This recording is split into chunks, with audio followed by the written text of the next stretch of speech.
todo, buenas tardes a todos ustedes por este momento de su tiempo que dedican a estar aquí para escuchar algunas palabras y reflexiones de una persona como yo, que en primer término quiero decirles que yo soy un gran afortunado de la vida, ¿sí? Porque en mi vida me han baleado 3 veces y hasta ahora aquí estoy todavía activo. Una de ellas fue precisamente el día 2 de octubre de 1968 y que sigo en este intento de rescatar la memoria y muy especialmente de los estudiantes que participamos en el 68 por parte del Instituto Politécnico Nacional. Y dentro de las cuestiones que estamos reivindicando es precisamente el ser politécnico a 50 años.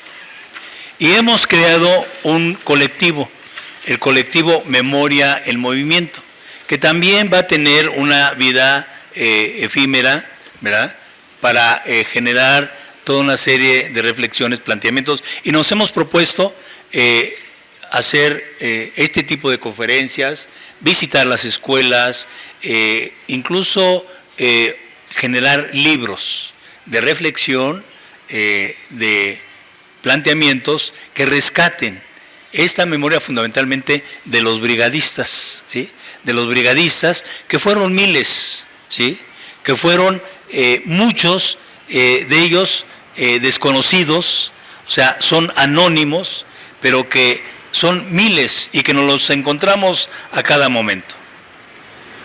Dentro de esta situación, yo quiero mencionarles que efectivamente fui parte activa de este movimiento desde el principio hasta el fin.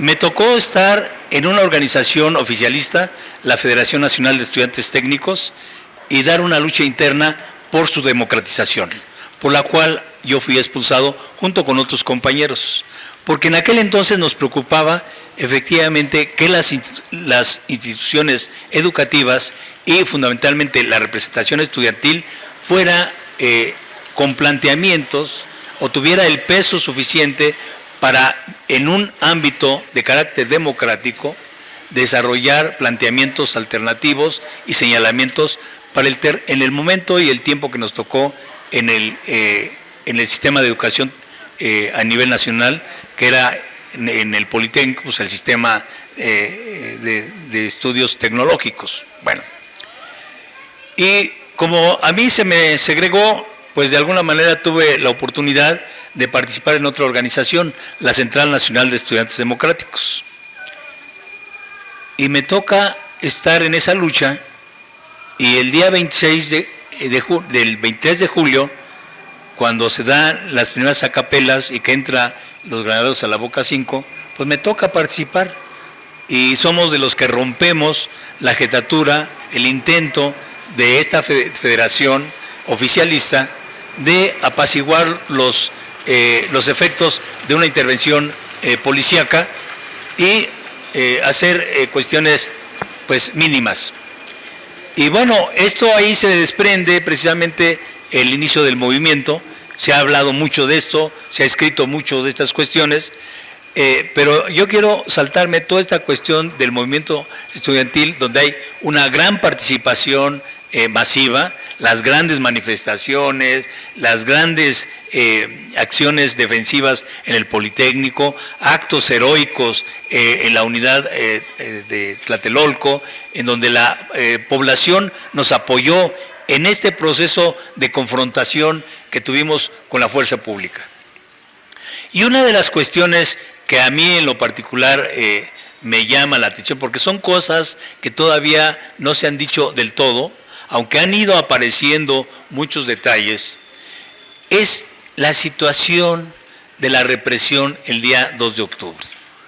Es decir, las fuerzas que intervinieron, las órdenes que recibieron, y que hoy en día, en base a las investigaciones que se han dado, ustedes podrán encontrar que empieza a aflorar muchos aspectos de las órdenes y los ejecutores de una masacre el día 2 de octubre.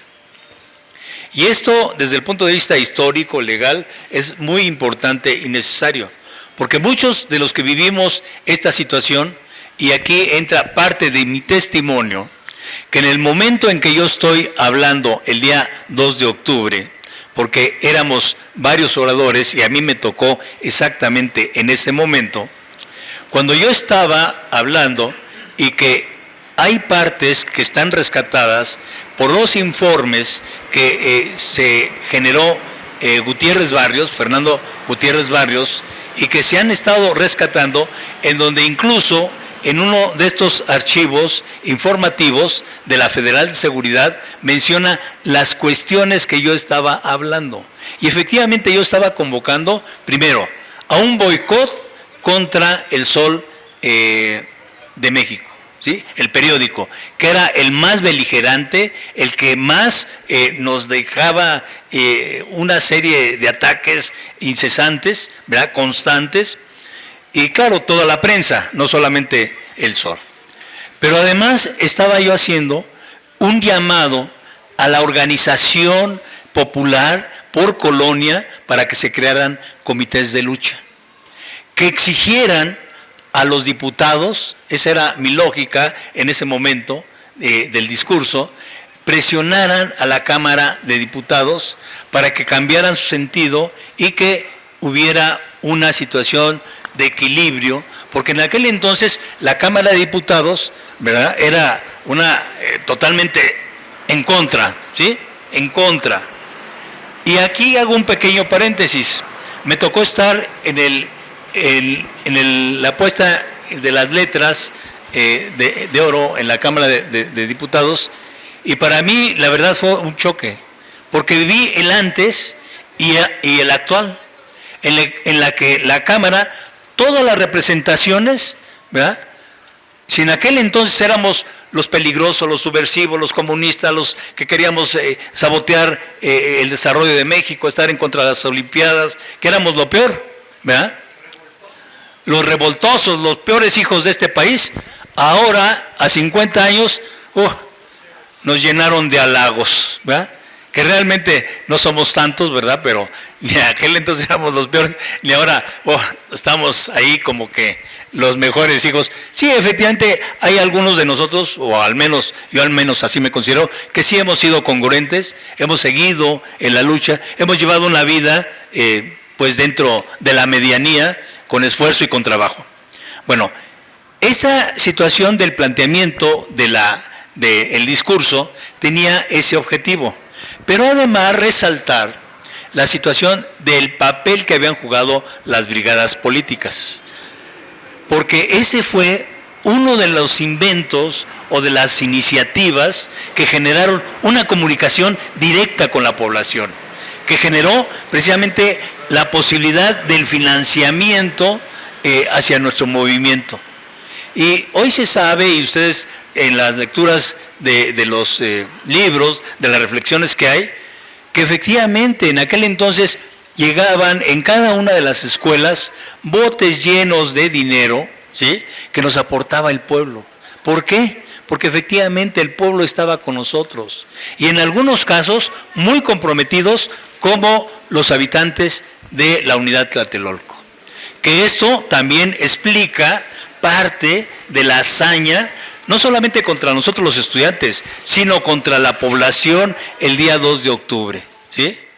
Porque todos los disparos que se hicieron no solamente fueron hacia la plaza o hacia el edificio Chihuahua, sino que se generalizó a toda la unidad habitacional, y que esto es una situación de grave desproporción y que de alguna manera es algo que tenemos que profundizar. Bueno, uno de los aspectos, y aunque está tipificado por la comisión que se hizo de la verdad para los delitos del pasado, se tipificó que el hecho del 2 de octubre es un crimen de Estado, que es un crimen de lesa humanidad y fue tipificado como un acto genocida.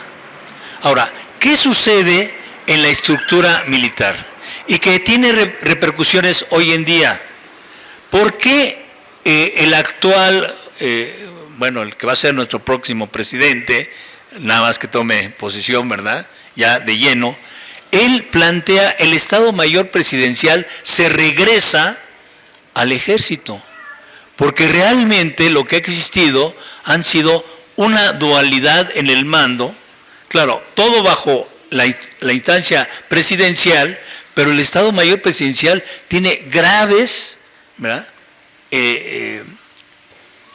delitos y acciones que es increíble cuando se adentra uno a la planeación del hecho y la participación de las Fuerzas Armadas el día 2 de octubre, es inaudito, ¿sí? Y por ejemplo, uno de los libros que estamos generando y lo estamos dando a conocer, que es Colectivo Memoria en Movimiento, ese es el colectivo, está Díaz Ordaz y la masacre del 2 de octubre, que es un estudio hecho por Carlos Montemayor, ¿sí?, donde da una investigación detenida de incluso las diferencias entre el secretario de la Defensa Nacional, Marcelino García Barragán, y el Estado Mayor Presidencial, y las disputas que había, y en medio, obviamente, la figura presidencial.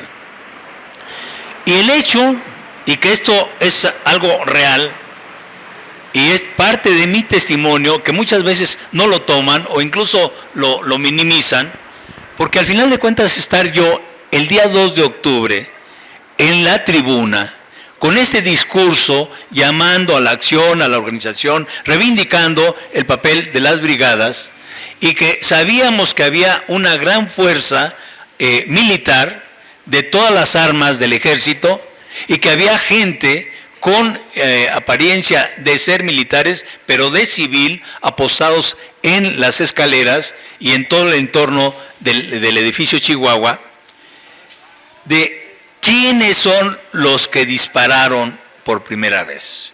Y entonces yo tengo efectivamente ese testimonio, porque cuando estoy hablando y surge la bengala verde, al instante salen los primeros disparos.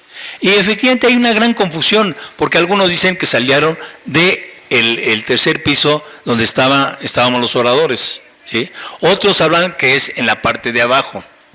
Pero desde la posición que yo tengo, yo escuché claramente que estos salieron de un lado del edificio Chihuahua. Y de que hoy se sabe que era un departamento que estaba un personaje, Rafael Minor Franco, que era el secretario particular de Gustavo Díaz Ordaz, y que de ahí salieron los primeros disparos. Inmediatamente la bengala roja, ¿sí?, que hizo que efectivamente empezaran a aparecer disparos y el avance del ejército. ¿Y quiénes estaban en ese departamento? Pues el Estado Mayor Presidencial, francotiradores que apostaron los mandos del Estado Mayor Presidencial, que tuvieron que dar un tiempo de 1 hora para informar, según los testimonios, la investigación, al secretario de la Defensa Nacional, que le respetaran la vida, porque había dado la orden el general de la operación del 2 de octubre por parte del ejército, de revisar todos los edificios, todos los departamentos donde habían salido algunos disparos. Y entonces, 1 hora después le informan al secretario de la Defensa que respetara la vida de estos individuos. Entonces, ahí se comprueba, o es una parte, de que los primeros disparos salieron de ahí, pero que también hay una continuación de disparos, porque estas cuestiones que yo lo he planteado y como que no le dan algunos espacios, que efectivamente los primeros disparos que entraron donde estábamos nosotros apostados, que una vez que nos fuimos detenidos, golpeados por el cuerpo del Batallón Olimpia, los disparos que primero empezaron a entrar fueron de abajo hacia arriba. Pero conforme surgió toda la balacera, estos disparos empezaron a entrar en diferentes ángulos, y muchos de arriba hacia abajo, a tal grado que en esa parte, arriba de nuestras cabezas, a 30 o 40 centímetros, llegaban y los disparos. Bueno, esta situación tiene una connotación terrible, porque afecta, obviamente, pues la estructura del ejército, las responsabilidades. ¿Y qué fue para nosotros? Que es una cuestión que hemos tenido que ir remontando y se ha remontado favorablemente a través del tiempo. Porque siempre se nos acusó desde el día 3 de octubre que nosotros habíamos iniciado los disparos hacia la gente. Y fue una situación que continuamente se manejó, se transquiversó, se hizo señalamientos, surgieron libros como El Módrigo, en donde se decían este planteamiento. Y que con el tiempo, ¿verdad?, han ido surgiendo esta parte de la verdad. Y que necesitamos que efectivamente, y esa es por eso una demanda del Comité 68, que también formo parte de él, ¿verdad?, en el que se abran los archivos, que una parte ya hay una situación de que se van a abrir totalmente los archivos, porque hubo un momento que se abrieron y después se cerraron, ¿sí? ¿Para qué? Para indagar esta situación y que se indague con los archivos de la Secretaría de la Defensa Nacional. Si eso se logra, es muy probable que en nuestro país se generen acciones de cambios profundos y de ajustes necesarios. Miren, yo no los quiero aburrir con algunas cuestiones de participación, porque me tocó vivir muchos detalles, pero ese detalle, que es uno de los pendientes, creo que sí es necesario dejarlo asentado. Al menos nosotros no vamos a quitar el dedo de este asunto, porque es parte de las graves responsabilidades que incurrió el gobierno de Gustavo Díaz Ordaz, de todo su gabinete y de instancias tan importantes y necesarias, al menos por el momento, como es la estructura militar. ¿Sí? Muchas gracias.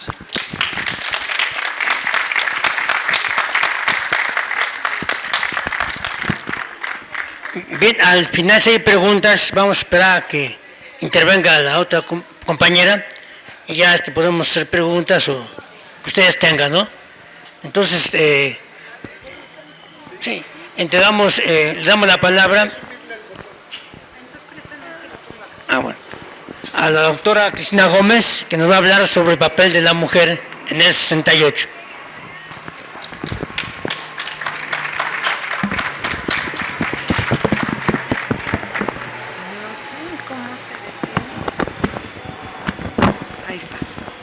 Buenas tardes, agradezco a Benito Collantes la invitación y a ustedes su presencia. Es la primera vez en estos meses que he estado en varios eventos sobre el 68, que me encuentro un público pues que está integrado por los jóvenes del 68. Claro, pues eran jóvenes en el 68, porque como yo soy profesora universitaria, pues obviamente que mis interlocutores pues son los jóvenes de ahora. Entonces a ellos hay que explicarles muchas cosas, porque no son hijos de la Guerra Fría como nosotros. Entonces a ustedes no les tengo que explicar muchas cosas que vivieron hace 50 años, cuando eran jóvenes. Esa es una ventaja. Lo que yo quiero hacer no es, Benito, hablar sobre la mujer en el 68, porque me parece que son temas que se ponen de moda. Y la verdad, a mí ese tipo de modas no me interesan. Hoy vi una noticia de que las 248 diputadas se van a unir. Bueno, las priistas con las panistas, yo no soy de esa onda.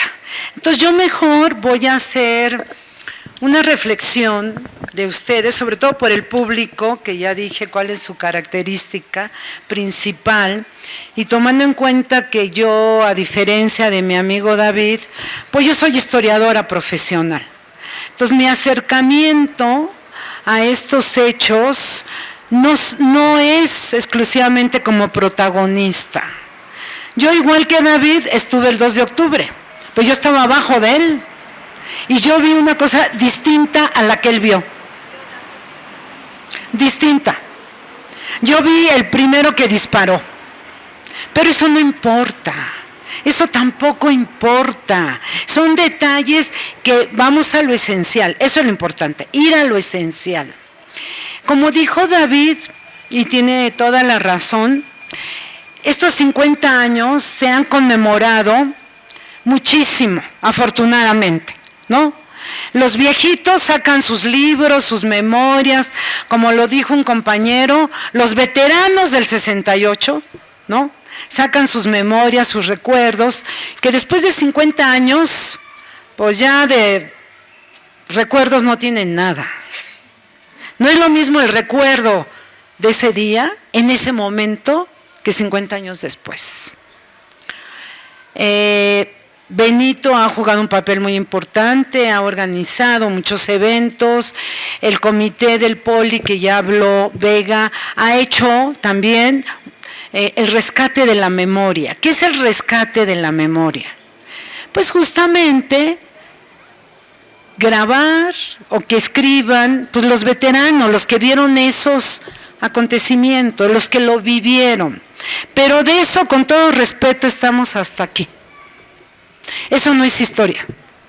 Eso es importante para la historia, pero no es historia. Lo que hace falta es hacer historia.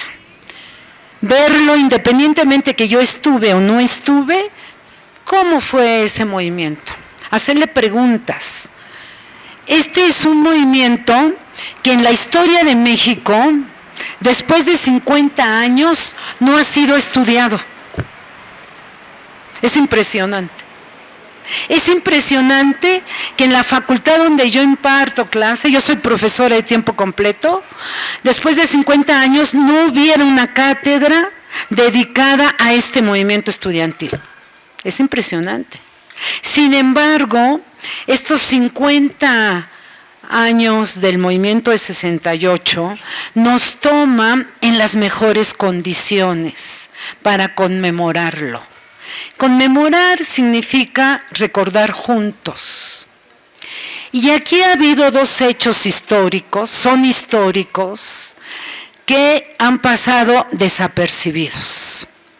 Le decía yo a mi amigo Edgar, con el cual estuve el 2 de octubre, el 26 de julio, también con Benito, que pasaron desapercibidos porque los periodistas son muy ignorantes.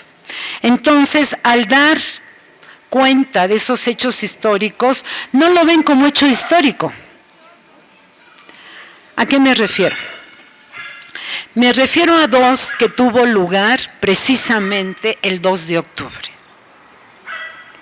El primero, a las 8 de la mañana, en la Plaza de la Constitución de la Ciudad de México. Que ahí estuvimos Benito Collantes, mi amigo Edgar y yo, junto con diputados y senadores, público en general, y sobre todo porque es un hecho histórico ese día. Porque por primera vez la República Mexicana le rinde honores a los mártires del 2 de octubre. Ahí estuvieron los tres poderes de la Unión. Estuvo el Ejecutivo, que no fue obviamente Peña Nieto, porque se negoció que no fuera, y mandaron al secretario de Gobernación. Estuvo el Congreso de la Unión, representado por los dos presidentes, uno de Cámara de Senadores, el otro Cámara de Diputados, y se negoció que no fuera el presidente de la Cámara de Diputados, fue la vicepresidenta, porque el presidente hoy es Porfirio Muñoz Ledo, que hace 50 años estuvo del otro lado. Estuvo del lado de los que agredieron al movimiento. Era priista y por eso se negoció que no fuera. Y luego fue el presidente de la Suprema Corte de Justicia. Los tres poderes, es decir, la República, a los 50 años le rinde homenaje a los mártires del 2 de octubre. ¿Por qué era la primera vez? Porque antes teníamos una presidencia priista que obviamente no iba a reconocer eso.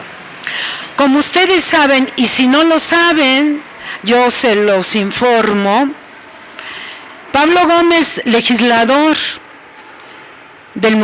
estudiante del movimiento de 68, tardó 10 años en que en la Cámara de Diputados, él como diputado y después como senador, reconociera el poder legislativo, que el 2 de octubre había habido una matanza en la plaza de las Tres Culturas en Tlatelolco y por ende había que izar la bandera a media asta ese día.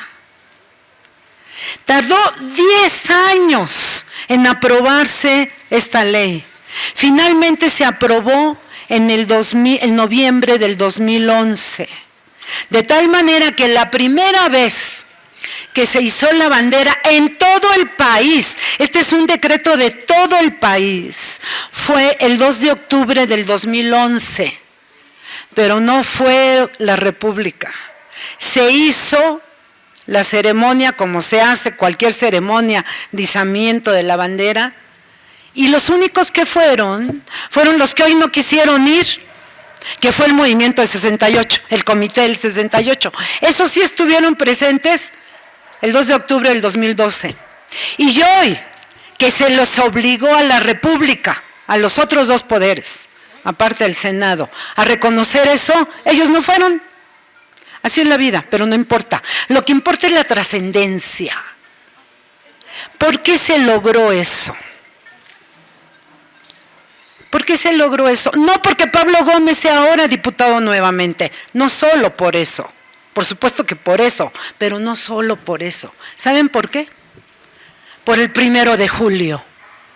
¿Quién ganó las elecciones el 1 de julio? Ganó una fuerza política totalmente opositora al PRI y al PAN. Y por esa fuerza política que surgió para la presidencia de la República, para el Congreso de la Unión, para la mayoría de las gobernaturas que estaban en juego ese día y los congresos locales, es que logramos que la República reconociera el 2 de octubre como el día en que el Estado mexicano masacró a los estudiantes. Pero hubo otro dato importantísimo, que aquí lo menciona mi amigo David, pero de paso. Y no, porque esto es lo que trasciende. Lo demás no trasciende, lo demás son anécdotas. Trascienden cuando ya tenemos una propuesta, una concepción, una propuesta nueva de interpretación. Repito, ¿qué importa? Si Vega vio que de un departamento disparara, o si yo vi que un tipo del batallón Olimpia dio la señal y empezó a disparar. No importa, eso no importa para mí, ¿no? Así no importa. El otro dato fundamental, ahí sí estuvimos nuevamente, Vega, Benito Collantes, mi amigo Edgar, y yo invité, afortunadamente, los únicos estudiantes que estuvieron presentes fueron los que yo invité al curso que estoy dando en la UNAM, en la Cámara de Diputados. ¿Qué significa que el nombre al movimiento estudiantil de 1968 ingresara con letras de oro al muro de honor de la Cámara de Diputados? ¿Qué significa eso? Porque eso es lo importante, que sepamos qué significa, por qué es un hecho histórico y por qué es resultado de la votación del 1 de julio y por supuesto del trabajo de Pablo Gómez en la Cámara, por supuesto, porque es el único estudiante del 68 que actualmente es legislador. ¿Qué significa eso? ¿Ustedes creen? Es impresionante la ignorancia que tenemos. En ese acto invitaron como público, obviamente, a la UNAM, porque el rector fue orador, al Poli, porque el director general del Poli fue orador, al movimiento del 68, porque es el grupo de compañeros que durante 50 años, sectarios bastante, pero no importa, ¿no? Se han hecho cargo de esto, y a otros invitados como yo que me colé. Y yo invité a Benito, que se tuvo que ir abajo porque pensó que abajo era mejor que arriba, y arriba nos la pasamos mejor. Llegó todo el consejo universitario. El rector llevó a todo el consejo universitario. Yo trabajo en la UNAM. Y en el palco donde a mí me ubicaron, que fue el central, estaban varios directores. Le pregunté a uno, que es historiador de la UNAM, director de un instituto de la UNAM, mi cuate también. Le dije, ¿tú sabes lo que significa el muro de honor de la Cámara de Diputados? ¿Saben qué me contestó? Que no tenía la menor idea. ¿Ustedes saben lo que significa el muro de honor? ¿Cuándo se fundó? ¿Qué significa? ¿Quién pregunta? Es que, no, exacto, es que los periodistas no lo transmiten. Y nosotros, los que andamos conmemorando el 68, seguimos discutiendo de dónde salieron los primeros balazos. Que eso no tiene importancia, para efectos prácticos no tiene importancia. Y no discutimos lo que trasciende.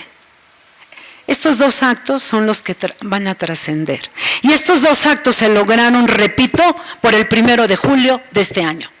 Si hubiera ganado el PRI, nada. ¿Qué significa el muro de honor? Ustedes no tienen por qué saberlo. Pero mi colega, que es director, que es historiador, tiene por qué saberlo. ¿Está obligado? No. ¿Y saben qué me dijo? Es que aquí la gente cuando, así es la universidad, cuando son funcionarios se sienten, ahora sí que como dice López Obrador, fifís, ¿no? Cuando uno debe de ser siempre igual. Bueno, me dice, es que está ahí la historia oficial. Le dije, no manches, están ahí, sí, porque yo soy, pues así. Y ahí estaban todos los directores y los gritones del movimiento de 68, por cierto, que fueron los que le pusieron sabor a esa sesión. Porque gritaron como no tienen una idea. Ahorita les cuento, porque eso es importante desde mi punto de vista. Y entonces le dije, sí, ahí está la historia oficial. Está a todos los que mataron y que nos dieron patria y libertad. Por eso es importante que ahí esté el movimiento. No están las víctimas del 2 de octubre, no, Edgar. Está el movimiento. Y eso fue un debate que Pablo sacó adelante, porque los priistas querían a las víctimas. No, las víctimas ya tenemos el 2 de octubre, el izamiento de la bandera. Las víctimas, porque nosotros también fuimos víctimas. Él arriba, nosotros abajo, él en la cárcel, nosotros en la calle. Fuimos víctimas también, y los muertos, por supuesto, y las familias de los muertos. Eso ya tienen el izamiento de bandera. No, entramos todos nosotros, todo el movimiento al muro de honor. Ese muro de honor se construyó, lo pueden ir a ver, el primero lo pueden ir a ver. El primero que se construye, porque tenemos tres. Se construye cuando se establece la República Federal en nuestro país, en 1824. Y la Cámara donde sesionan es un recinto, que esa era la Cámara en ese momento, que está en Palacio Nacional. Pueden ir a visitarlo, es museo. Y entonces Carlos María de Bustamante, un periodista que se hizo insurgente y escribió inmediatamente 5 volúmenes sobre la Revolución de Independencia, 5 volúmenes, que publica el primero en 1821. Nosotros no tenemos un libro académico serio sobre el movimiento estudiantil de 68. No tenemos. Y la independencia ya tenía uno. En 21, fíjense la magnitud del error de no estudiar el movimiento. Bueno, él propuso que la Cámara de Diputados, a sus espaldas, estableciera un muro de honor para ir recordando a los héroes que fundaron la nación mexicana. y se aprobó. Cada legislatura discute a quién incluye en Letras de Oro.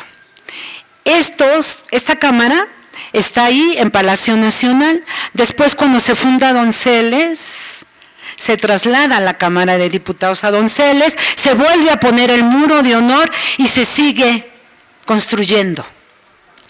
Cuando se cambian a San Lázaro, sede actual, se vuelve a copiar y se sigue reconstruyendo. El primer nombre que propuso el Congreso Republicano de 1824, a propuesta del diputado Carlos María de Bustamante, historiador también, ¿saben cuál fue? Fueron varios. El primero que atraviesa, ¿no lo viste, Benito? Si tú hubieras ido conmigo, yo te hubiera dado esta cátedra ahí, pero te quisiste ir abajo. Él sí estuvo abajo porque él estuvo ahí sentado en la fila de honor. Él sí. Él no, él ahí se coló y nosotros arriba, ¿verdad, Edgar? En un palco. Bueno. No. Bueno, no sé, no me importa. No, porque esa la tomaron después. Bueno, porque ya ven cómo son los protagonistas. Quieren estar en primera fila. Eso no importa. Los últimos seremos los primeros. Nosotros estábamos abajo el 2 de octubre. Bueno, el primero, ¿saben quién es? Cuauhtémoc. Porque en la concepción de Carlos María de Bustamante, la nación mexicana se originó con las culturas prehispánicas. Y cuando vino la conquista, usurparon nuestra soberanía los españoles. Soberanía que fue retomada por la nación mexicana en 1821, cuando se logra la independencia. Entonces el primero es Cuauhtémoc, está a lo largo de Nezahualcóyotl. Y luego, pues están los héroes que nos dieron la independencia. Hidalgo, Morelos, Rayón, etcétera, etcétera. Y se va completando. Están los de la Reforma, están los de la Revolución. Los últimos, los que quedaron arribita de nosotros, del movimiento estudiantil. ¿Quién fue, Benito, ya que estabas adelante? Pues es que eso, hay que vivir el momento, no los 50 años pasados, sino lo que ahorita. No, importa muchísimo. Eso importa más, eso trasciende más que otras cosas, en mi opinión. Los que estaban arriba de nosotros son los mártires de la legislatura de 1913, cuando gobernaba Madero y hubo el golpe de Estado de Victoriano Huerta, canceló la Cámara de Diputados, metió a la cárcel a muchos y a otros los asesinó. ¿Cómo que? Claro que sí importa, porque efectivamente en ese muro de honor están los que construyeron este país. Y en ese sentido, el reconocimiento más importante que le pudieron dar a nuestro movimiento fue meterlo al muro de honor. Esto es lo significativo, esto es lo que va a trascender de estos 50 años. ¿Por qué? Porque ya no es una anécdota, ya no solamente es media asta, sino la República se rindió. Le da honores.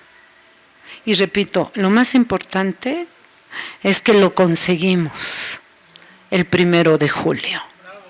Eso es lo importante. Con esto termino. Sin embargo, esto es lo positivo. Lo positivo es que, como ya mencionaron aquí, Vega lo dijo muy bien, el presidente electo decidió 2 cosas en Tlatelolco ese día. Yo lo pongo en segundo lugar, no en primero, porque primero es estos 2 eventos que les digo. Lo segundo es que él hizo declaraciones en Tlatelolco diciendo que nunca más se utilizará a las Fuerzas Armadas para reprimir ningún movimiento. Eso es fundamental. Eso es fundamental. Y 3, que va a desaparecer el CISEN, antecedente de la Dirección Federal de Seguridad, ¿no? De toda la inteligencia de los priistas. Entonces, claro, esos son triunfos también del 1 de julio y por supuesto de nuestro movimiento, porque nuestro movimiento abrió justamente las libertades, la lucha y la conquista de las libertades políticas en este país, pero no fue el único, se sumaron muchas luchas, no fuimos los únicos. Todos los movimientos que vinieron después y que siguen viniendo permitieron este gran cambio del 1 de julio. Pero finalmente, los resabios del pasado siguen ahí. Esos no se van a ir por generación espontánea.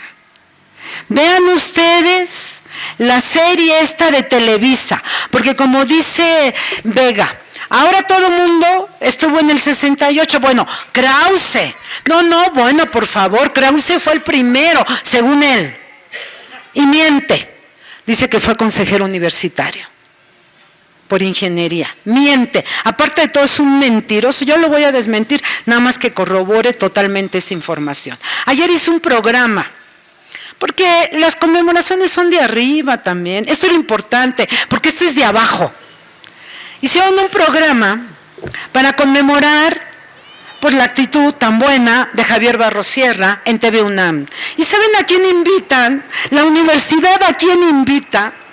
A su secretario general, que es un joven que no había nacido o estaba naciendo en el 68, pero es el secretario general. Así es esa universidad, sigue siendo igual, no cambia. Y a Krause, a mí me ofende como universitaria. Y entonces ahí Krause se pone en la camiseta del movimiento de 68, dice que lo más importante del movimiento es la lucha porque conquistamos la libertad. Y que él era consejero universitario. Puras mentiras, ¿no? Bueno, lo malo es eso, pero eso tampoco es trascendente. Eso al rato se olvida, ¿qué importa? ¿No? Lo otro, siguen insistiendo los emisarios del pasado que están presentes, ¿no? Que todo el movimiento se debió a una provocación que se plantea por la lucha por la sucesión presidencial, cuyas elecciones se iban a llevar a cabo 2 años después, en 70. ¿No? Sigue el chaparro infame del Carlos Marín, que fue representante de la Escuela de Periodismo Carlos Septién al Consejo Nacional de Huelga, ¿no? Presenta un video donde dice, mira, el ejército entró por las ruinas, pero no disparó. Al contrario, mira, ahí se ve, le dice a un palero que tiene ahí, ya saben que en este programa siempre invita a un palero. Bueno, digo, cada día, cada comentario hace estos 15 minutos de él. Mira, el soldado le está ayudando al niño a levantarse. No, los soldados no dispararon. El ejército no disparó. La serie infame, pues no podía ser de otra manera, ¿no? De Televisa con Amazon. Que la pueden ver, no le quiero hacer publicidad, al fin le van a pagar. Es infumable, ¿no? Está gratis. 6 capítulos ahorita van gratis en Amazon de Televisa. Del niño Jan Azcárraga Jan y el Leopoldo Gómez son los que pagan, ¿no? En donde defienden esta postura, defienden la postura de que todo fue una provocación de Martínez Domínguez, que quería ser candidato a la presidencia, obviamente por el PRI, Echeverría, que era secretario de Gobernación, Martínez Domínguez era de la defensa, del el regente de la Ciudad de México, Corona, pero es que Martínez Domínguez le sucedió, sí, Corona y Rosal, luego Echeverría, que fue el secretario de Gobernación, como sabemos, y Martínez Manatú, que era el secretario de la Presidencia, que querían ser los sucesores de Díaz Ordaz, y ellos generaron el 68. Eso dice esa serie de Televisa. Aquí hay dos mensajes. Uno, por supuesto, lo que decía también Vega, el ejército no lo toquen. Después de 50 años. No lo toquen. ¿Qué hizo las declaraciones el Cienfuegos, secretario de la Defensa? El ejército no disparó. No. Todos eran del ejército, las brigadas, los del el batallón Olimpia, los que te detuvieron, el Estado Mayor, todos eran, ¿no? Y se sigue diciendo, y nosotros peleándonos. No, hay que cerrar filas. Claro que fue igual que Ayotzinapa. Fue el Estado. No importa si la bala arriba, abajo, son detalles. Fue el Estado. Ahí fue el ejército directamente. Ahí no había policía, más que la Federal de Seguridad, que eran miembros también del ejército. ¿Qué era Gutiérrez Barrios? Era comandante. ¿A quién comandaba? Pues era militar el tipo. Eso es lo que tenemos que cerrar filas, porque esa interpretación es la que ha predominado en 50 años. Lo que decía Vega, perfectamente bien dicho, ¿no? Fueron los estudiantes el 2 de octubre que provocaron al ejército, ¿no? O bien fue una riña entre los priistas que querían ser candidatos a la presidencia. Las dos cosas son falsas. Pero afortunadamente, cada vez hay más interés en estudiar por parte de los jóvenes estos hechos históricos, porque esto ya es historia, ya no es memoria. Los 280 y tantos libros que dice Benito, bienvenidos, pero esa es memoria. La memoria jugó un papel muy importante. Yo por eso defiendo a los cuates de Vega y a Vega. A pesar de que son veganos, pero sus cuates, los del Comité 68, son muy sectarios. Los defiendo por una razón. Porque gracias a ellos se promovió la memoria. 2 de octubre no se olvida. Gracias a ellos, con todo lo sectario que son. Actualmente ya se murió la mitad, obviamente, ¿no? Pues ya, no más de la mitad, ¿no? Pero hoy olvídense de la memoria. Ya la memoria ya fue. Ya todo lo que venden ahí ya fue. Hay que estudiarlo de otra manera, ¿no? Ahora los jóvenes, con los libros de la memoria, con los documentos, que hay que ver si realmente los desclasifican y los catalogan, porque ese es el otro problema. Un archivo que no esté organizado, que no está catalogado, es como si estuviera muerto. Y en nuestro Archivo General de la Nación tenemos fondos del siglo XVIII que no tienen catálogo, por lo tanto no existen. Porque para un historiador es muy difícil consultarlos. Entonces, eso es lo que tenemos que promover, que se estudie objetivamente el movimiento de 68 y así vamos a comprender más cabalmente la trascendencia de este movimiento en la historia de nuestro país. Muchas gracias. ¿Se puede hacer réplica? Sí, claro. Lo hice a propósito. Bueno, a ver. Aquí, al final de cuentas, también está interpretaciones, participación, cómo vemos parte del 68. Y efectivamente, hay muchos 68 porque hay tantos participantes que cada quien tiene su versión.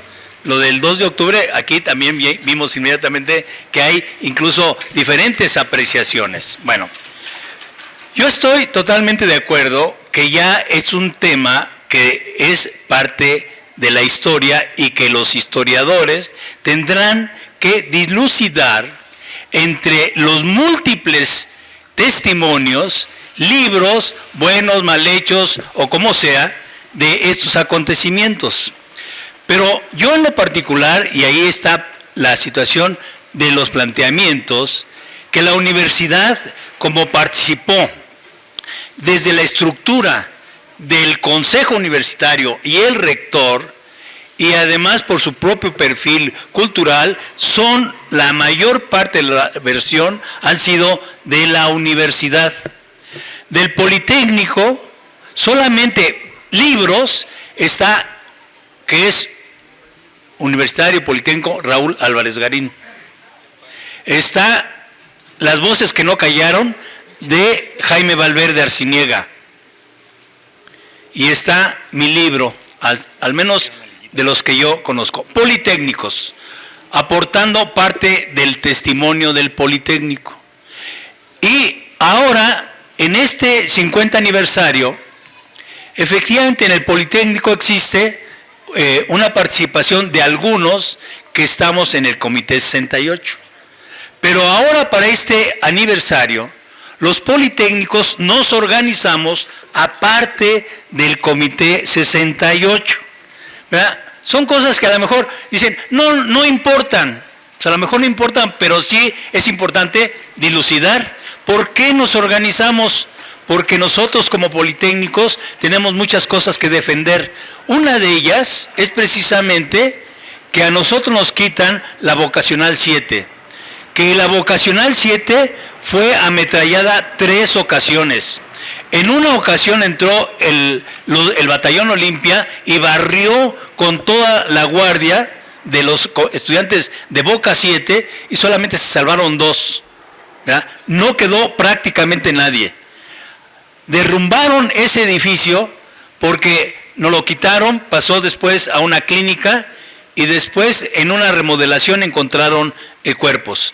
Cuando se hizo esta notificación, inmediatamente la gente, el arquitecto que denunció esta situación fue de alguna manera intimidada, ¿verdad? Y amenazada de que no debería de hablar, porque ahí hay todavía los restos de estos crímenes. Yo no sé si desde el punto de vista histórico o no, sea cosa trascendente o intrascendente. Para nosotros los politécnicos es muy importante esta situación, ¿sí? Todavía como sobrevivientes y actuantes de la defensa de una palabra y además de una verdad de nosotros como politécnicos. Porque ese edificio no debía haberse derrumbado, no tenía ningún daño estructural, ¿verdad? Y lo derrumbaron, lo quitaron, quieren borrar, como muchas cosas. Ahora, efectivamente a nosotros los politécnicos que participamos, las grandes defensas, ¿verdad? Las grandes confrontaciones se dieron en el Politécnico y muchas veces se minimiza. Yo no sé si esta situación desde el punto de vista histórico tenga un valor o no, o los testimonios que son muy importantes, al menos para mí, pero es parte de la resistencia que existió con el apoyo del pueblo, ¿sí? Porque en Tlatelolco no solamente fueron los estudiantes y los habitantes de Tlatelolco, sino que fueron el pueblo organizado, los jóvenes de Pandillas, de Tepito, de Morelos, de todas las colonias aledañas, participaron. En la defensa del casco de Santo Tomás, Santa Julia, Escaposalco, todas estas partes participaron en esas acciones. Y estas acciones tienen de todo, desde los jóvenes que son anónimos hasta los que de alguna manera juegan un poquito con ello, ¿sí? Entonces, esto para nosotros como politécnicos, por eso nos propusimos difundir estos aspectos, porque nosotros hemos estado remontando una oposición dentro de la institución de borrar todos los vestigios de la lucha de los politécnicos en el 68. Y no solamente eso, sino la lucha de los politécnicos para consolidar una institución popular, ¿verdad?, que la dejaron a medias y que es parte de un gran proyecto del general Cárdenas y que después ha tenido toda una serie de ataques, porque ¿qué significa? La educación popular, la educación para el pueblo, la educación que nos iba y generó los cuadros suficientes para rescatar el petróleo, ¿sí? Y esto es fundamental hoy en día. ¿Y cuántos politécnicos no hay que efectivamente tienen capacidad, ¿verdad?, para no haber privatizado Pemex, ¿sí? Y la riqueza nacional nos la quitaron, ¿verdad? ¿Por qué? Porque han desvirtuado muchos aspectos de conocimiento de estas realidades y de estas luchas.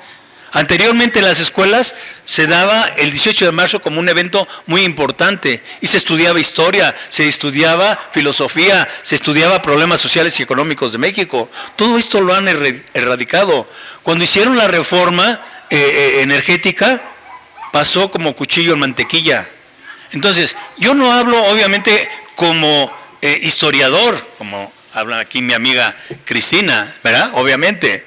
Yo soy un ingeniero, trabajé en planta, con obreros textiles, ¿verdad? Y desarrollando procesos e innovaciones de procesos para producir, ¿qué? Las telas. A mí me tocó estar en la transición de la utilización de las fibras sintéticas, de las fibras naturales a las fibras sintéticas. Y ahora soy maestro, y soy maestro de matemáticas, ¿sí? Y dentro de esto tengo un libro, y ahorita me hice unas observaciones muy importantes, porque efectivamente para escribir este libro es un testimonio de alguien que no estudió literatura, ¿sí? Que soy hecho, ¿verdad?, en el perfil del estudiante politécnico, ¿sí? En fin, pero que todavía mi versión, mi testimonio, ¿verdad?, en algunos casos cuenta y para otros lados no cuenta, ¿sí?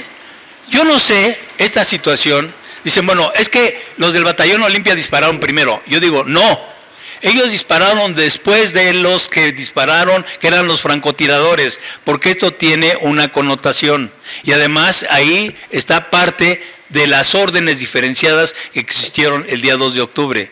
Porque para mí y muchos, o sea, ¿cómo fue esta situación? O sea, un caos, una situación, y los que vivimos ahí, ¿por dónde empezaron a salir los disparos? Algunos a lo mejor les tocó los que dispararon por parte del Batallón Olimpia, y otros por parte del Ejército, y otros a lo mejor, algunos elementos del Ejército los hicieron a un lado, y otros entraron a bayoneta calada, ¿sí? En fin, hay una serie de situaciones que todavía, o sea, es importante que surjan los testimonios, porque esto de alguna manera fortalece, le da cabida, ¿verdad?, a que los historiadores, ¿verdad?, puedan tener más elementos para dar una interpretación. Ahora, efectivamente, el rescate de la lucha por los aspectos del 68, en un principio salíamos a las calles y las primeras manifestaciones del 2 de octubre éramos unos cuantos, y principalmente politécnicos. Y aquí aparecen, ¿verdad?, parte de las marchas donde estamos casi puros politécnicos, ¿verdad?, abriendo estos espacios. Y ahí hay gentes importantes que ya no están con nosotros. Raúl Álvarez Garín, ¿sí?, y otros más, ¿sí? Y ahí aparecen fotos, y si tienen cuidado los historiadores, que algunos de los personajes del Comité 68 actuales, muy importantes, no están. Y yo tengo fotografías de los primeros, ¿verdad?, del Comité 68, que iniciamos este proceso, que ya no están porque están todos muertos, ¿sí? Y efectivamente, en las marchas del 2 de octubre, de repente, ¡rum!, aparecen un montón de participantes, y yo digo, pues qué bueno, ¿sí? Pero aparecen gentes que nunca aparecieron anteriormente, y entonces hoy decimos, hay una epidemia. Ay, eso ya no nos lleva a ningún lado. Bueno, ahora, esto dice, ella como historiadora dice, no nos lleva a ningún lado. No nos lleva a Bueno, ningún lado. pero es importante parte de las anécdotas. Ahora, ahora, es que, por ejemplo, estamos aquí interpretando y diciendo diferentes cosas. Yo, Pablo Gómez, y efectivamente, como Pablo Gómez, dirigente estudiantil, fue un dirigente importantísimo, y ha sido muy importante, uno de los mejores, ¿verdad?, tribunos que ha desarrollado grandes intervenciones, y ahora hay otros, ¿sí? Pero ella efectivamente tiene esa parte que le corresponde resaltar este papel, y dice uno, bueno, ¿es importante o no? Es importante para algunos, a lo mejor para otros no tanto, pero entonces aquí entra el debate, porque al final de cuentas es una situación muy amplia y muy discutible, y bueno, pues este espacio nos permite pues dirimir algunos aspectos. Muchas gracias. Bueno, Está bien. gracias a los ponentes. Hoy abrimos el espacio para que hagan las preguntas. Todos ustedes, no cabe duda que el 68 sigue despertando polémica. se trata de que fue un gran movimiento, por eso tiene muchas aristas de ese tipo. Bueno, antes de darle la palabra a los compañeros, les recomendamos que sean breves para que podamos más. Vamos a circular ahorita el botón para su cooperación. Ya saben que este círculo se mantiene de la aportación de ustedes. Para esa aportación es para hacer propaganda, hacer la difusión, comprar implementos que tenemos que tener. Este círculo es autónomo, no lo patrocina ningún jabón ni nadie, ¿no? Entonces es un círculo ciudadano que ustedes lo conforman. Entonces invitamos a que cooperen con nuestra causa. Bien, entonces damos la palabra aquí al primer compañero que quiere hacer una pregunta. Hace 30 años, Ponentes, 38, antes. una situación de diferencia entre liderazgos. ¿Sí? Muchas gracias por Sí. las exposiciones tan interesantes. Quiero sentar que para quienes pensamos que el principal sujeto de la historia son las masas, es el pueblo, yo quisiera que se reconociera que el primer homenaje a los caídos el 2 de octubre de 1968, el primer homenaje se dio el 2 de noviembre de 1968.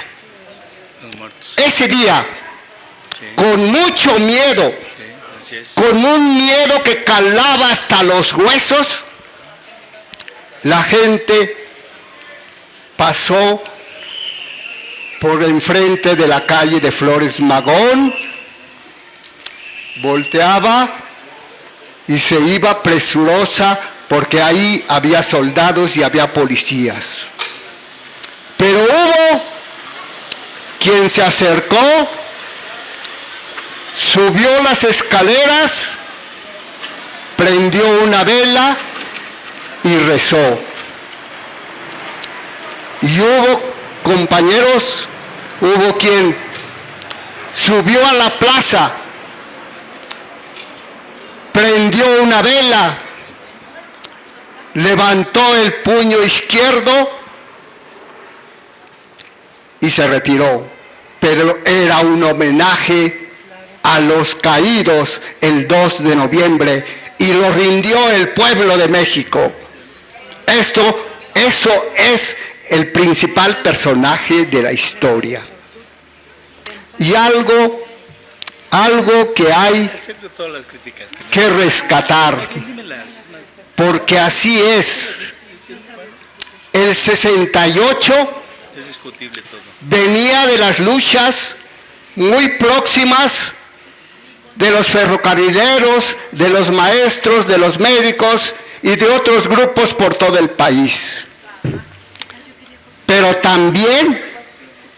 también se inspiró, y hay que aceptarlo y reconocerlo, de las luchas de los estudiantes, sobre todo de estudiantes franceses. Se les acusaba precisamente, de que estaban imitando a los jóvenes franceses, olvidando que Hidalgo y los precursores de nuestra independencia se inspiraron en los enciclopedistas y los filósofos franceses. Y en el 68, la consigna de allá de Francia, que vino acá y que todavía podemos enarbolar, era prohibir. Queríamos libertad y queremos todavía libertad. Espero un breve comentario. Muchas gracias. ¿Sí? Gracias. Adelante, compañero. Bueno, Yo quiero decirle a los dos exponentes que yo tengo una propuesta más práctica que la que ustedes traen, que sí será histórica, como el mejor homenaje que podemos hacerle a nuestros compañeros del 68. Yo era de la UNAM y estudiaba Contaduría Pública. Bueno, primero, tenemos que solicitar a los diputados y senadores de Morena que analicen la Constitución para poder volver los delitos de lesa humanidad, como fue el de 68, para poder juzgar como traidores a la patria en ausencia al gabinete de Gustavo Díaz Ordaz y expropiarles los bienes ahora de sus descendencia y los principales militares que intervinieron en las matanzas. Segundo, quitar los nombres de Díaz Ordaz y de su gabinete de todas las calles, pueblos y ejidos que lleven su nombre. Y tercero, reconocer la figura del rector Javier Barros Sierra. Creo que sí podemos lograrlo. La persona que piense negativo es un derrotado. Tenemos que lograr que sean juzgados y se maneje la ley por parte de los diputados para poderles expropiar los bienes que gozan ahora los descendientes de estos asesinos. Muchas gracias. Gracias, compañero.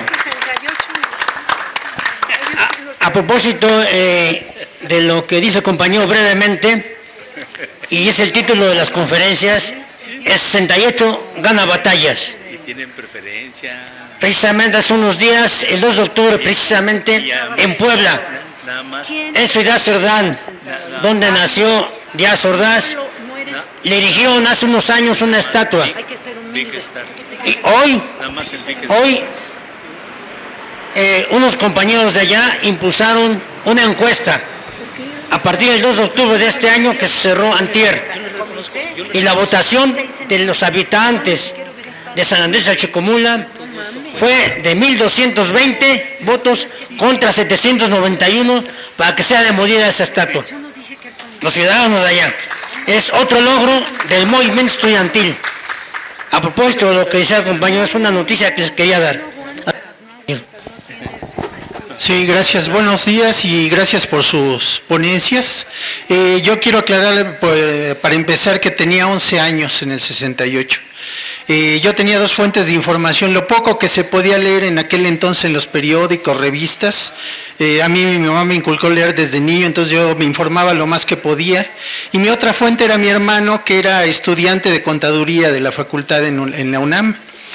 Para mí era muy estresante ver todo eso porque uno podía andar en la calle y ver los camiones de los estudiantes que secuestraban, aunque alguno lo escribía hace poco en las redes, no le gustó que pusiera que los secuestraban, pero los secuestraban, ¿no?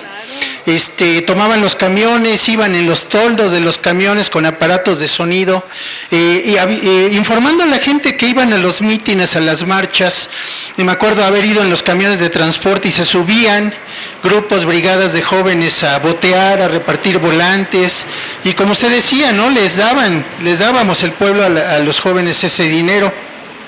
Entonces yo lo viví, por eso quiero aclarar por qué estoy aquí al frente haciendo estos comentarios, ¿no? A mí me consternaba, me estresaba y pues sufrí bastante. Al año siguiente yo entré a la secundaria y fue precisamente en una secundaria de Tlatelolco, la 106 en Reforma y Manuel González, y todavía los jovencitos hacíamos tours de la secundaria a ver en los edificios el Chihuahua y otros aledaños las marcas de las esquirlas de las balas en los elevadores y en los pasillos, ¿no? Mi comentario breve es de una generación a otra pierde la memoria histórica. Los judíos pierden miles de millones de dólares en mantener la memoria histórica del holocausto nazi, precisamente para que no se le olvide a la gente.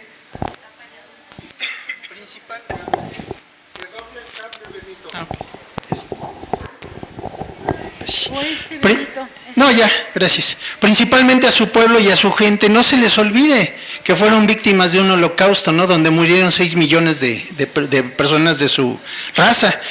Y comentar también que hay en YouTube un documental que acabo de descubrir porque me he estado volviendo a reinformar de todo eso y afortunadamente hay mucha información, de un documental que dura casi 2 horas que se llama Los rollos perdidos de Tlatelolco, de que precisamente a un cineasta de aquel entonces lo contrataron para poner 8 cámaras en el edificio de Relaciones Exteriores y que hay más de 10 horas de filmación que aparentemente están perdidas y que lo relacionan con el incendio de la Cineteca.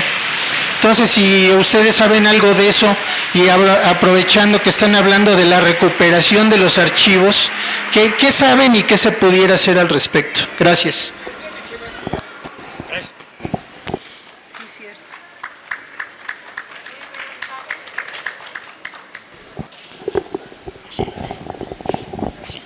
Muy buenas tardes. Yo también viví ese movimiento. Estaba en la prepa cuando el bazucazo y todo aquello, pero el movimiento del 68 tuvo mucha base en los movimientos que hubo en otros países, como acaba de decir aquí el compañero.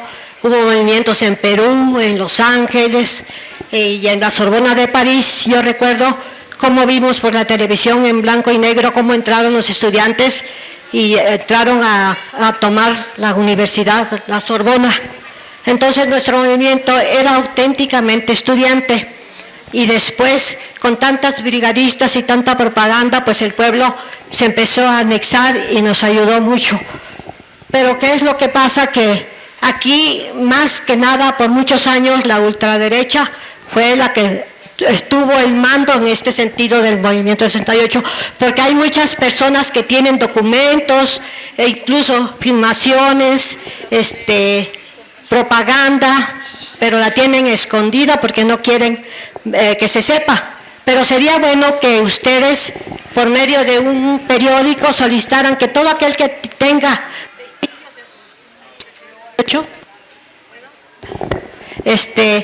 pues los entregara, porque es una buena historia y una historia auténtica de aquel movimiento. Toda la propaganda, mucha gente la tiene escondida, otros lo tienen enterrada, ¿sí? Sería bueno que además se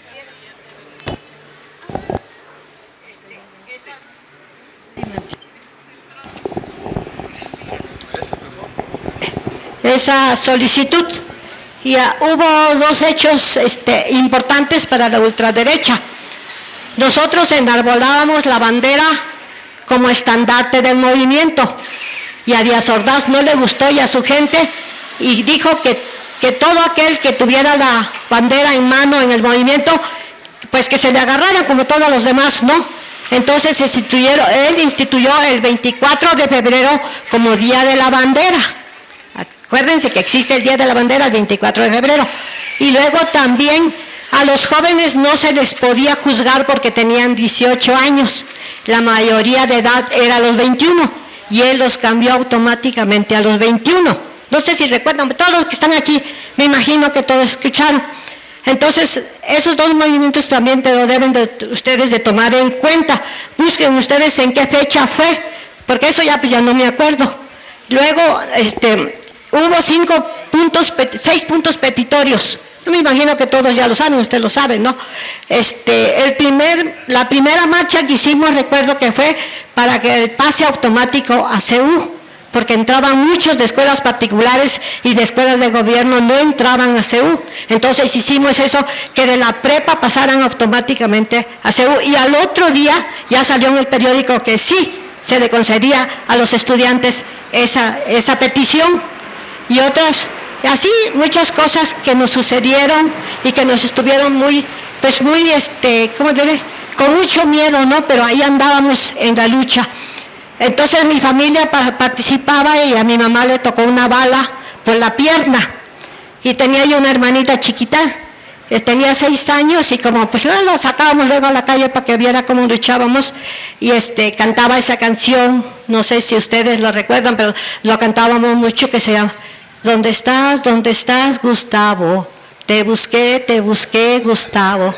¿Dónde estás, Gustavo? Te busqué, Gustavo. Y sí o no, y era lo máximo que no éramos groseros ni nada por el estilo. Éramos estudiantes, no éramos bandidos ni delincuentes. Y sí, y les voy, ya la adaptaba. sí, les voy a contar una anécdota. Habían dos profesoras que se llamaban Tona, madre e hija y el yerno. Los tres eran maestros y participaban en la lucha. Pero un día llegó la mamá y le dijo a los hijos: miren, hijos, ya no vamos a participar porque el movimiento está tomando otros tintes. Entonces, ¿cómo le vamos a hacer? No, mamá, pues no vamos a participar. No, está bien, no vamos a participar. Y entonces que llega la manifestación del silencio y que salen, pues salieron los tres, pero la mamá salió por un lado y los hijos por otro lado y se pusieron la cinta y que se encuentran en el movimiento y que le hace la mamá. Así, ¿no? Que pues como no podía hablar, ¿y ustedes qué, no? Y los hijos también dijeron: ¿y tú qué? También, ¿no? En pleno movimiento. Y así hay muchas anécdotas. Pero lo que sí fue una matazón. Porque no solo mataron en Tlatelolco, sino que también en la Prepa 1 hubo una matazón muy grande. Bueno, gracias y muy amables. Yo quiero compartirles una sorpresa muy hermosa que me estoy llevando el estar ahora aquí. Yo no me esperaba, yo no sabía del programa de este buzón, de este día, no sabía, en realidad. Yo, no sé cómo decirlo, me apena mucho, yo fui alumno de la Boca 7, estuve ahí. Hace poco, no sé si hay arreglos de arriba, no sé de dónde hay arreglos, pero hace poco le comenté a un compañero, le digo: pues yo me salvé, hablé así nomás suponiendo en realidad, porque cuando el movimiento de 61 empezó, yo soy de una condición, pues no sé si decirlo, de humilde, pobre, entonces había muy pocos recursos y alejadito de aquí de Tlatelolco. Entonces yo, en cuanto había un paro, lo que sea, yo corría para mi casa, porque yo venía sin tortas, sin recursos para comer una torta. Y entonces yo, si no había clases, pues yo me iba a mi pueblo, que era por allá, por Calacuaya, por Alzapán. Entonces, hace poco yo le dije a un amigo, nada más así, como dijera, no sé, de un término así, de decir una ocurrencia, le digo: yo me salvé de puro milagro del 68 porque yo iba a la vocacional 7. Y ahorita lo que les dije al principio, de que me alegra haber estado aquí, porque yo no sabía ese detalle que usted, ingeniero, relata, de que la vocacional fue ametrallada 3 veces, fíjense. Entonces yo, así nomás, una bravuconada, no sé cómo decirlo, yo le dije a este amigo hace poco, digo: oye, yo me salvé de no morir en el 68 porque yo iba en la vocacional, y yo nomás lo dije así suponiendo, pero yo no sabía que la habían baleado. De veras, yo pues me estoy muy alegre, repito, por haber asistido aquí. Otra cosa, yo aprovecho para decirles esta idea. Yo, el mejor homenaje que ahora le rindo a mis compañeros es el haber tomado conciencia. Yo creo que ese es también un homenaje a los caídos, de que ahora soy una persona con un grado de conciencia, yo creo que bastante razonable. Nada más. Gracias. Compañero, los siguientes que intervienen, que hagan una pregunta concreta para que puedan. Todavía faltan 3, por favor. Ya me conozco. Ya te conozco.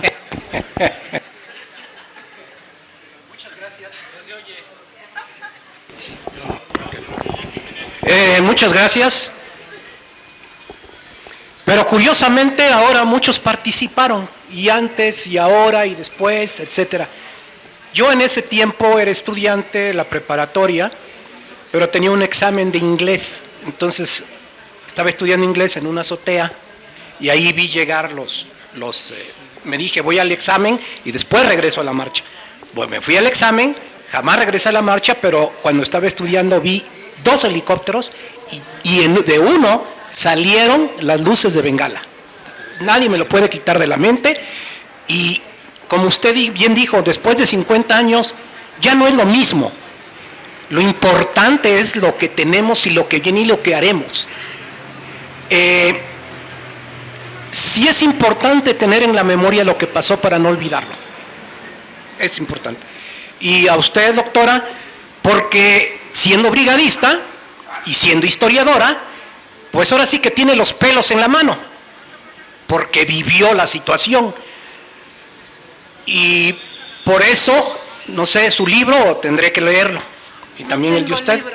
Bueno, estaría bien que saliera algo por ahí para los alumnos, y alguna vez iré a su cátedra. Pero yo tengo otra imagen del 68, aunque participé en algunas marchas, de la gente. No es cierto que la gente participó.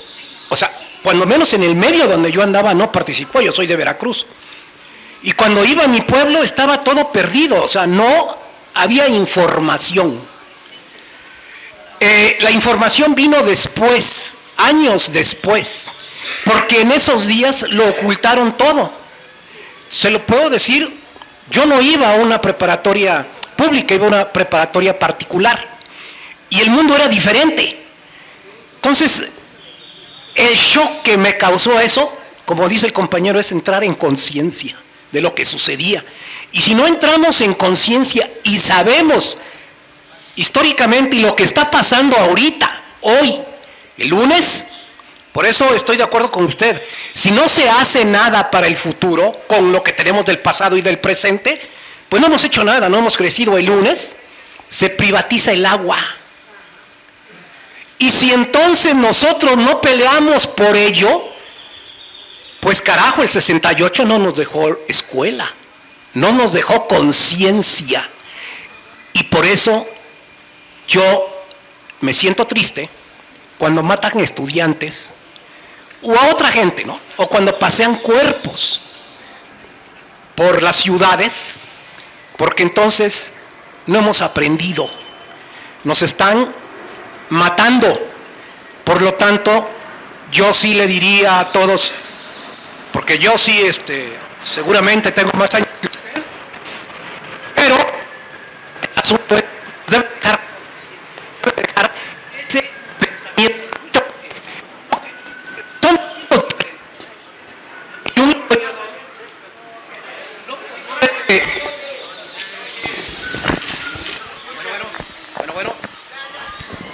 un historiador, siempre pienso en los historiadores, no en el caso de usted porque lo vivió, de que sacan de contexto las cosas. O sea, porque no es lo mismo sacar un libro ahorita de 1821, cuando haya entrado por aquí, que firmaron los tratados de Córdoba, O'Donoghue y Iturbide, son otras cosas. Santana, por ejemplo, la sociedad no defendió al territorio, porque apenas se estaba formando, no teníamos ni conciencia de ser mexicanos. Lo que sí tenemos conciencia es ahorita, somos mexicanos, estamos perdiendo el territorio, le pedimos al Congreso que revise bien ese pinche Tratado de Libre Comercio 2, ¿sí? Porque no podemos seguir perdiendo la identidad mexicana y nuestro patrimonio. Si el 68 no nos dejó eso, no tenemos conciencia. Gracias. Compañero, adelante. Sí, buenas tardes. Agradecer sus aportaciones, compañeros, para nuestro beneficio y ampliar el conocimiento que tenemos. Yo nada más quisiera hacer una reflexión. Efectivamente, ahora resulta que salen, pues digamos, apoyadores del movimiento estudiantil, pues ya ve que hasta Cedillo dicen que estuvo ahí, Fernando Solana y toda esa descendencia priista, porque es el régimen. O sea, ahorita hasta van, izan la bandera y participan, muy republicanos, pero el deslinde es lo más importante. Yo creo que ahorita nos hace falta todavía un deslinde de responsabilidades, ¿no? Como todo proceso jurídico, porque fueron hechos. O sea, existieron los hechos, existieron consecuencias, hubo muerte, hubo asesinato, hubo acciones de gobierno. Eso es lo que nos hace falta. Yo quisiera nada más comentar que efectivamente pasó el 68. ¿Qué pasó el 69? el 70, el 71. Ahorita sí, marchamos cientos o miles, ¿no? Cada 2 de octubre. Pero hubo una etapa negra de la historia de México donde era difícil siquiera reunirse. Recuerdo las luchas de los 70, ¿no? El exilio latinoamericano cuando vino a México nos dio otra forma de ver las cosas. El 71, el 72. ¿Qué pasó el 2 de octubre del 72? El 73, el 74. En el 78, los primeros 10 años en Tlatelolco, cuando realmente ya fue más visible, ¿no? Ahora se celebra hasta el movimiento gay, ¿no? Y es toda una pachanga. Pero hubo una etapa donde nada más si 2 chavos se agarraban de la mano, la policía se los llevaba. Ahora hasta se encueran en el Zócalo, ¿no?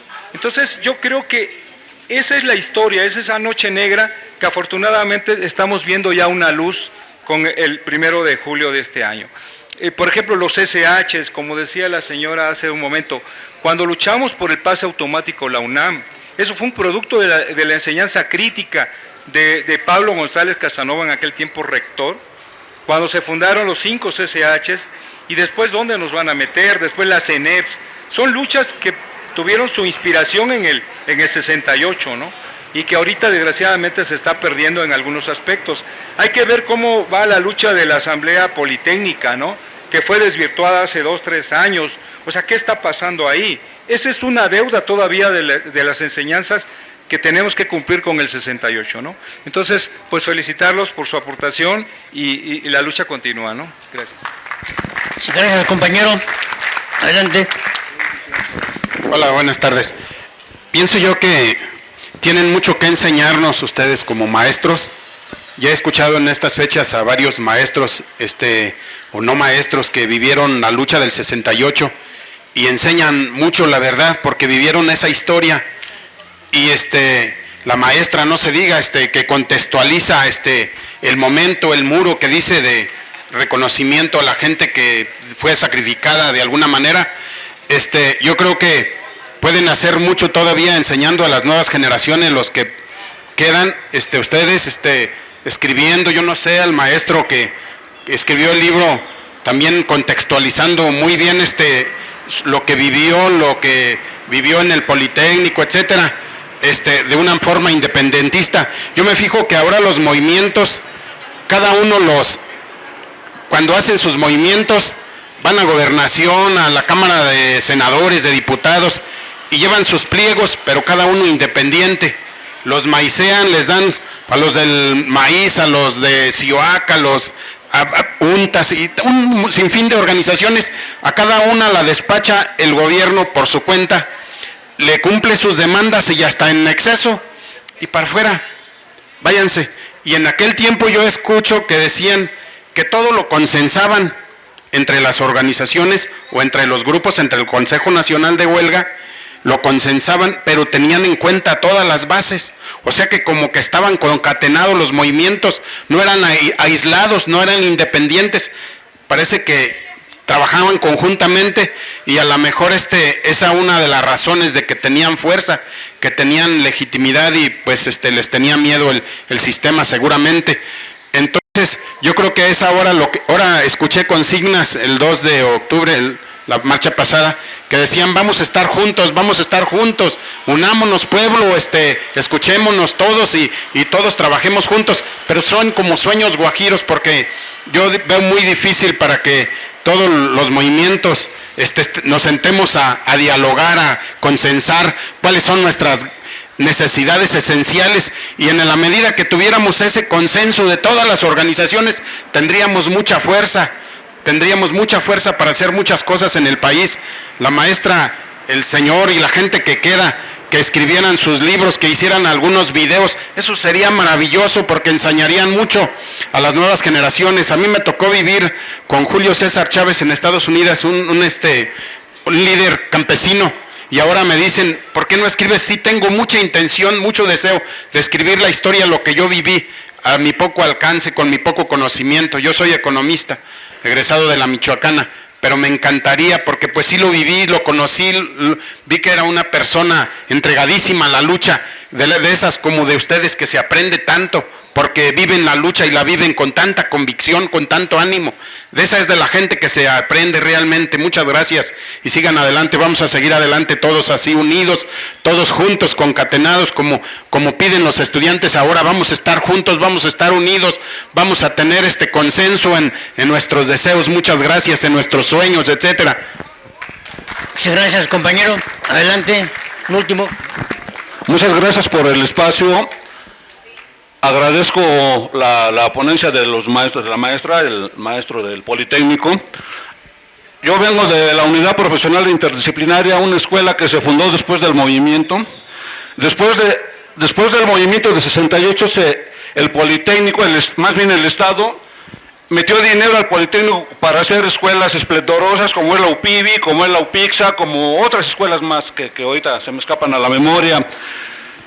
En lo personal tuve una experiencia un tanto desagradable porque al entrar a trabajar a UPIXA se nos decía que no deberíamos de juntarnos con los compañeros de Zacatenco. Ya era un trabajador administrativo, decían, no, pues, palabras textuales, decían, son una bola de mugrosos, son una bola de gente grillosa, no vayan con ellos. Yo pertenecía a un grupo que se llamaba la Planilla Naranja, que estaba constituida básicamente por mujeres, y queríamos cambiar la situación de ese sindicalismo charro que todavía está ahí, aunque Elvester Gordillo ya estuvo en la cárcel, y eso no es cierto, estuvo por ahí pasándola a todo dar y ahora pretende regresar. Bueno, nosotros pretendíamos cambiar ese esquema, ¿sí? Haciendo trabajo con grupos estudiantiles.